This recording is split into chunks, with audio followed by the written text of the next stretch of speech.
Welcome back, focused learners. I am absolutely thrilled you're joining me for today's explainer because we're breaking down something literally every exterior contractor and honestly any ambitious homeowner needs to master.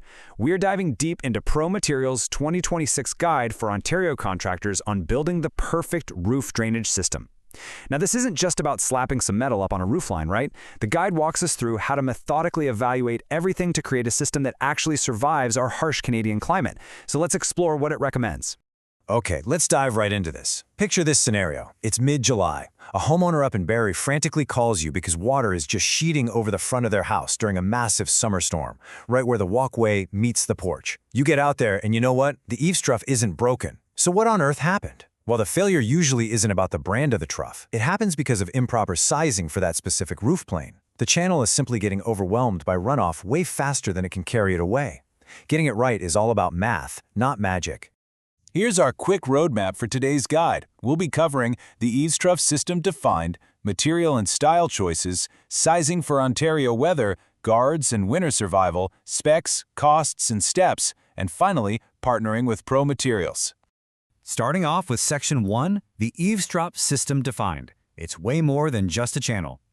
So the source text gives us a crystal clear definition here. In Ontario and really across Canada, eaves trough refers to the whole system.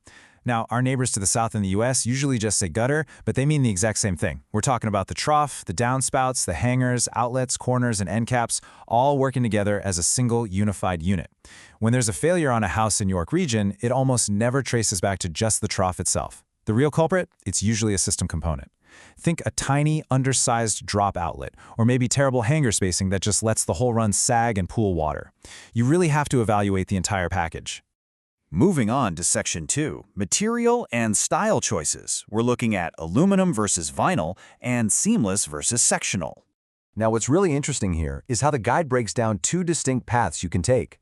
Aluminum is basically the absolute default across the Greater Toronto area. And why? Because it handles our heavy snow loads perfectly. It forms into seamless runs right on site, and it's got that durable baked-on finish. But hey, don't count out solid vinyl. Vinyl, like K-Can's K-Snap system, is completely immune to rust and salt. It just snaps and cement welds together, making it an honestly perfect choice for budget jobs, detached garages, or environments with really high salt exposure. Both will give you decades of service. They're just solving different problems.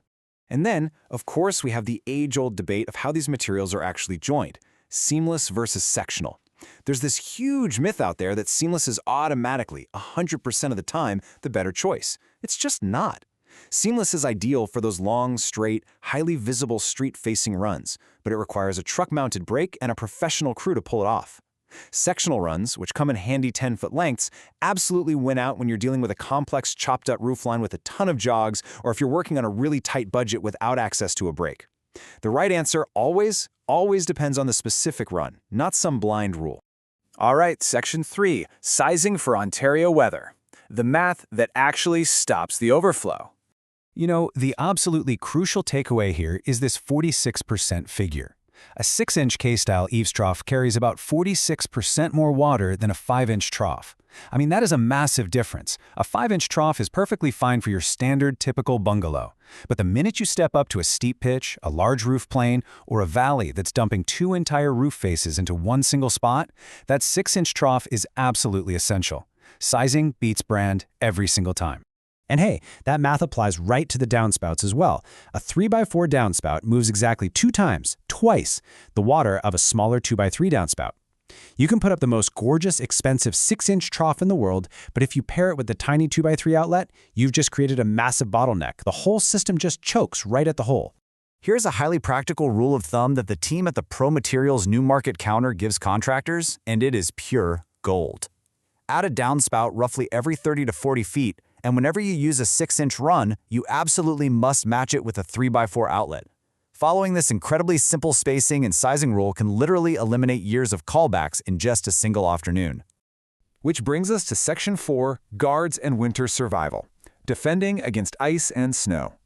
Get this, Environment Canada data shows that the GTA crosses the 0-degree mark 50 to 70 times a year. Those freeze-thaw cycles are just brutal. To survive them, you need 3 key details dialed in perfectly. First, tighter hanger spacing, around 24 inches, to prevent any sagging under packed snow.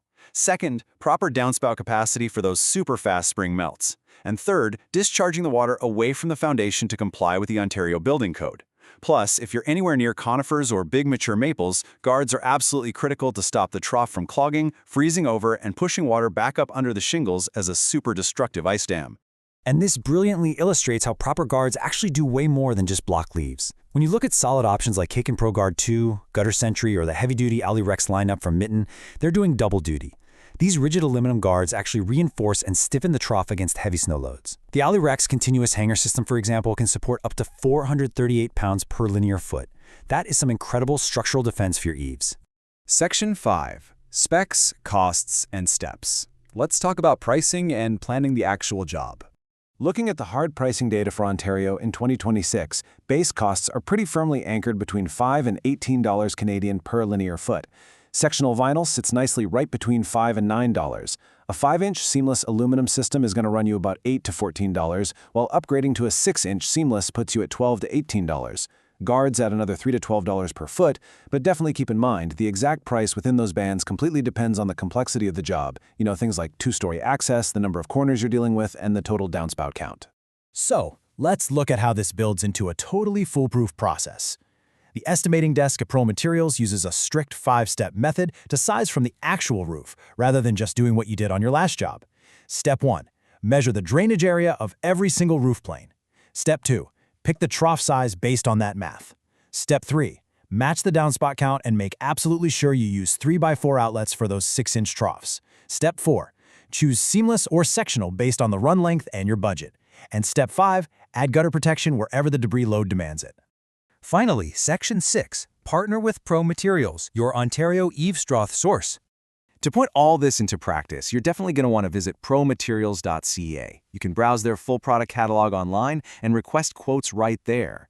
And as the guide points out, they are proud representatives of well-known, trusted brands like K-Can and Mitten, and most standard colors are actually available for same-day pickup. For those of you who want to see these systems in person, talk shop, and get a material list perfectly quoted, you can visit their showroom. They're located at 1235 Journey's End Circle, Unit 5, right in Newmarket, Ontario.